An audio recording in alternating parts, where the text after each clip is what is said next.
Hai semuanya, kembali lagi bersamaku Sandrine dari Sanwa Library. Kali ini aku mau mereview satu buah buku yang saat ini sedang dalam proses penerjemahan oleh penerbit Haru, salah satu penerbit di Indonesia, dan yang baru akan buka PO-nya pada tanggal 4 Juni besok. Ya bisa dibilang kayak aku baca dikasih kesempatan buat baca ARC book gitu ya, ARC book. Gimana sih bacanya? Ya pokoknya begitu lah. Oke, aku dikasih kesempatan baca salah satu buku yang memang buku ini bestseller di Korea. Kemudian banyak dibaca oleh idol. Memang aku tidak memasukkan ini ke dalam What BTS Reads karena aku belum menemukan dan kayaknya memang nggak mungkin ya karena tidak ada info-info apapun yang aku dapatkan bahwa ini pernah dibaca oleh member BTS. Tapi ini dibaca oleh member Day6 dan beberapa member idol K-pop lainnya gitu. Ya, aku sempat berpikir begini sih, mungkin ini kan bestseller, bisa jadi mungkin BTS sudah pernah membacanya, hanya mungkin tidak terlihat, tidak terekspos, dan tidak ketahuan. Karena apa? Menurut aku relate banget ini cerita ke idol-idol K-pop yang ada juga gitu sekarang. Nah, apa sih judul bukunya? Aku di awal malah belum kasih tahu judul bukunya ya. Nah, ini judulnya adalah Aku Bukannya Menyerah, Hanya Sedang Lelah. Ini sebenarnya ada covernya. Kalau kemarin aku dikasih dalam bentuk ARC-nya ada covernya. Cuman karena aku mau bacanya dalam bentuk di Kindle aku, PDF-nya itu entah kenapa terkonversi seperti ini. Ya sudah gitu. Aku ada sih. Nanti gini dah.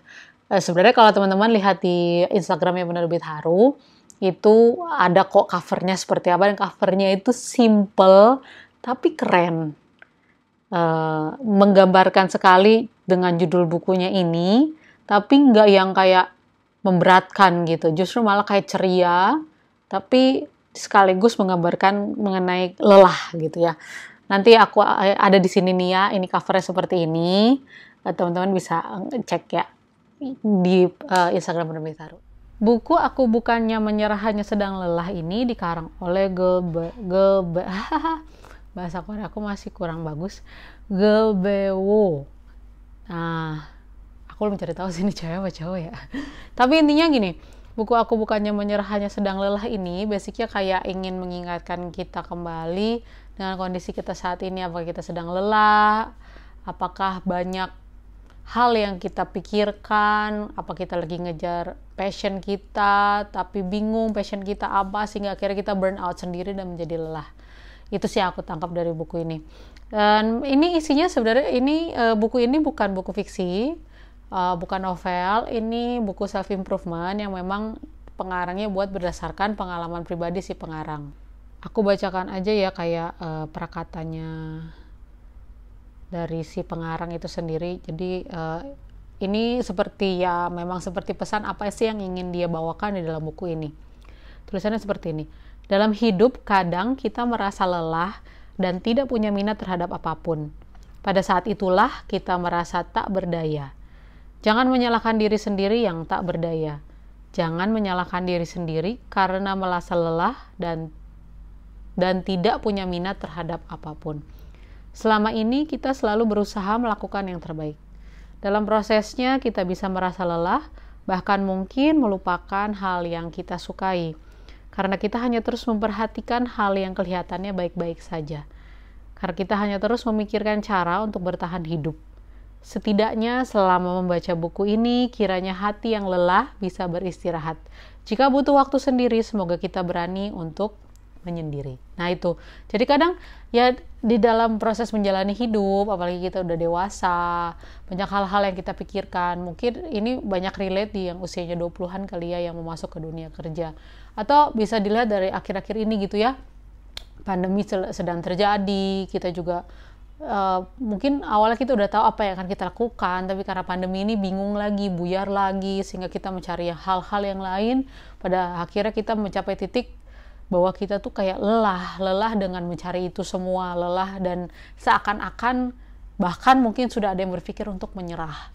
Nah, di buku ini tuh menggambarkan sekali bagaimana konflik lelah bukan, maksudnya bagaimana perasaan lelah, ingin menyerah terhadap segala sesuatu yang dilakukan, atau bahkan terhadap orang yang dihadapi. Kadang-kadang kita gitu ya, suka ngadepin dengan stigma orang A, B, C maunya gitu, sehingga kita jadi overthinking sendiri. Pada akhirnya kita jadi nggak tahu sebenarnya kita di dunia ini harus berbuat apa yang kita sukai, dan harus bagaimana gitu. Akhirnya burn out sendiri dan merasa lelah. Tidak bisa dipungkiri kadang kayak gini ya, bikin konten di sosial media ataupun bahkan membaca pun aku pernah ngalamin yang namanya lelah, burn out dan lain-lain sebagainya. Dan kadang kita suka gitu ngerasa kayak kalau lelah itu kayaknya nggak boleh lah, kayaknya tabu lah, kayaknya mungkin bukan tabu ya, tapi kayak stigma orang kayak kita nggak produktif lah dan lain-lain. Padahal mungkin bisa saja suatu saat itu terjadi dengan diri kita karena pikiran kita dan seluruh tubuh kita merasa kelelahan. Nah, makanya di dalam buku ini seperti penulis itu sedang membagikan pengalaman hidupnya, bahwa dia pernah jatuh bangun dalam menggapai cita-citanya, tapi pada akhirnya dia bisa bangkit dan menjadi bahagia.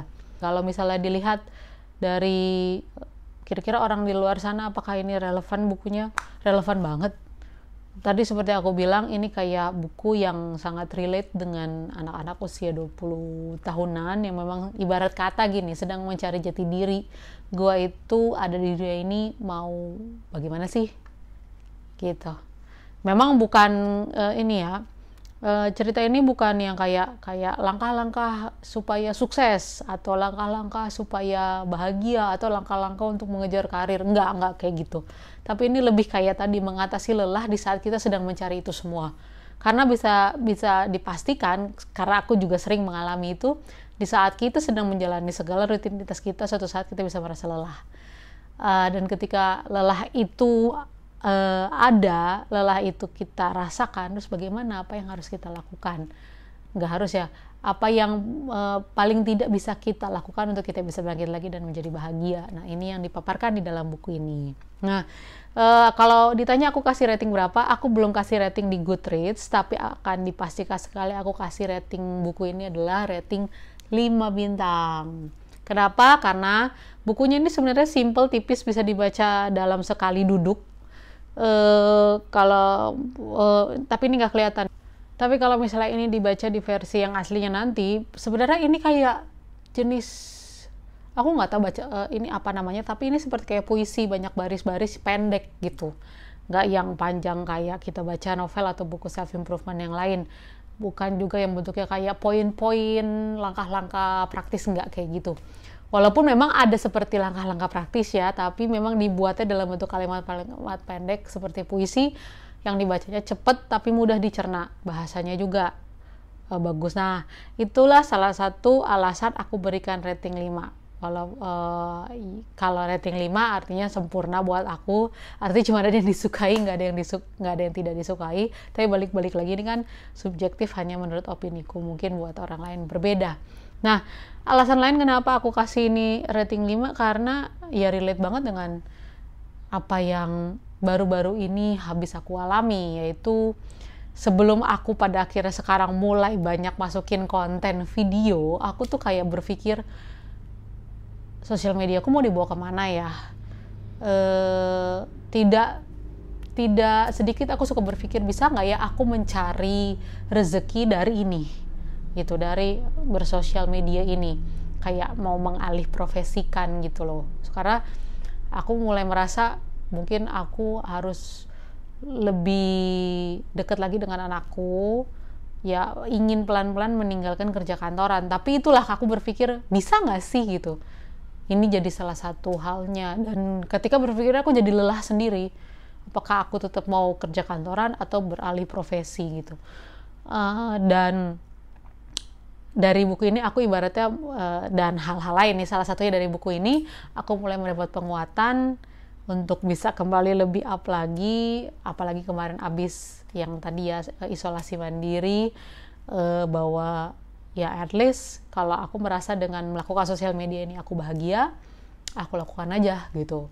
Apapun nanti memang akan jalannya di sini atau di tempat lain atau memang masih di tempat pekerjaan yang sekarang, itu nanti pasti yang di atas akan nunjukin saat dan waktunya yang tepat gitu. Dan disitulah makanya aku bisa berani ngasih ini bintang 5. Dan sebenarnya isi buku ini banyak banget yang bisa dibahas. Aku jadi kayak ngerasa aku tuh nggak sendirian karena ini kisah nyata gitu. Lelah yang dialami oleh si penulis nyata, dan begitu pula yang aku alami. Bahkan yang dialami penulis itu kadang lebih gila lagi, kayak bisa terjadi hal itu gitu ya. Dan semangat dia untuk bangkit dari lelah dan beristirahat yang paling penting saat lelah, itu yang membuat dia bisa bangkit dan akhirnya bisa sampai sekarang menjadi penulis. Bahkan di si penulis ini maksudnya dia itu sekarang kayak punya wadah konseling gitu, dan itu keren sih menurut aku gitu. So makanya aku bikin ini buku rating 5. Dan selain Kitchen yang pernah aku bahas sebelumnya, ini adalah buku yang sangat aku rekomendasikan. Teman-teman silahkan PO besok tanggal 4 Juni karena aku yakin ini bisa paling tidak jadi salah satu list buku teman-teman yang bisa dibaca berulang mungkin ketika teman-teman sedang merasa lelah. Kalau ditanya buku ini tuh bisa dibaca berbagian terpisah nggak? Kalau menurut aku bisa. Jadi memang di dalam cerita buku ini ada 3 bagian besar, dan di dalam di setiap bagian besar itu memang ada beberapa bagian kecil. Bahkan ada yang si subbabnya ini tuh yang kayak cuma 1 kalimat juga ada. Nah itu tuh bisa dibaca terpisah, bahkan terkesannya juga jadi quote yang bisa kita pakai, bukan acuan ya, tapi mengingatkan, mereminder kita untuk menghadapi lelah kita dan bangkit dari lelah kita juga gitu, serta menjadi bahagia. So itu dari aku, buku Aku Bukannya Menyerah Hanya Sedang Lelah ini yang paling aku rekomendasikan. Aku juga kemarin sempat bincang-bincang dengan penerbit Haru tentang buku ini. Ada di Instagramnya penerbit Haru yang disiarkan secara live, jadi teman-teman saat itu live maksud aku, dan sudah terrecord di dalam Instagramnya juga. Silahkan teman-teman cek IGTV-nya penerbit Haru, apa-apa saja yang kita omongin, karena itu 1 jam yang sangat bermakna buat aku. Banyak hal yang aku dapatkan dari membincang-bincang buku ini. Ya mudah-mudahan teman-teman juga tertarik dengan buku ini, bisa menjadikannya salah satu list buku teman-teman di tahun ini. Itu aja, sekian dari aku. Terima kasih banyak sudah mau mendengar, melihat video ini. Dan mudah-mudahan semua tertarik. Sampai ketemu di video selanjutnya ya. Dadah.